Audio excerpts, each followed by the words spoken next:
Communicating in risk circumstances, like coronavirus epidemic, requires for us to remember 3 communication principles. The first one is we have to pay attention to objective indicators. But for leaders, it's not enough to consider only objective information. We need to give a lot of information to perceptions. Perceptions create problems. Perceptions create crisis. So we will be able to handle a situation like this, not only looking at numbers, but looking at our people, our stakeholders, understanding them and addressing them in the way they want.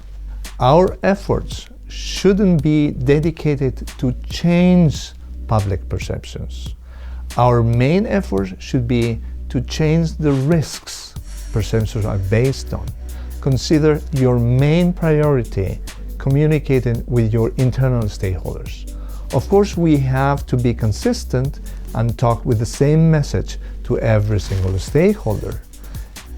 Either be a public authority, clients and consumers, partners, local communities, but the first stakeholder should be always the internal stakeholders. Also because they will become the main source of information of what the company is doing. There are a few guidelines to communicate in risk situations. Risks are not taken the same way by everybody. So we have to understand that they depend on age, on education, on experience. So a good thing to do in a risk situation is to adapt to your audience, to understand the audience and make sure they are connecting. Another recommendation to communicate in a risk situation is to understand that risks bring fears. And fear is a very strong emotion. So the more emotional people get, the less they will listen to us. If we take an approach of addressing any risk from a scientific point of view, they will not listen to us. So my recommendation would be to be really empathetic, which means listen a lot. Do not react to strong emotions or strong reactions to people, and be aware that the more you are calm, the calmer the audience will be. Another element is to understand the risk. Risks are always linked to 2 things. The first one is familiarity and the second one is control. We are not afraid of familiar things, even if they are really, really dangerous. And the risk depends on how much we control that activity. So a recommendation would be to implement anything that the audience will think they control the issue. In a risk situation, the best communication channels are always dialogue, conversations. This is why when we are facing a risk, we have to make sure not that we are talking, but we are listening.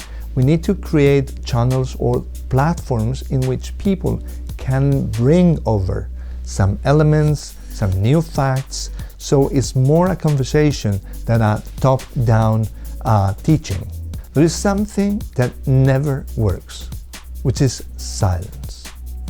What we have to do in such a circumstance is to flow with information to our stakeholders.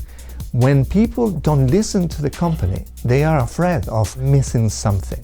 This is why it's so important updates, being really proactive, repeating the same message as many times as needed, and make sure we are communicating properly, because people think we are giving them enough information. The core of any communication during a risk situation is building trust.